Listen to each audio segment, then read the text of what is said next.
ఆసరా మహారాజు తానే సమిధల్లె మారి నిలువెల్లా వెలిగెరా భోగాన్ని విడిచి త్యాగాన్ని వలచి తాపసిగా నిలిచెరా జనక్షేమమే తన సంకల్పముగా తన ఊపిరి హోమజ్వాలలుగా స్వర్గాన్నే శాసించెనురా అమృతమును ఆహ్వానించెనురా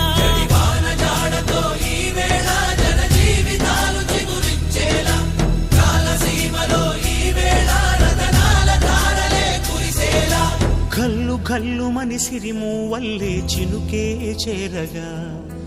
జల్లు జల్లు మని పులకింతల్లో పుడమే పాడగా హరివిల్లు ఎత్తి కరిమబ్బు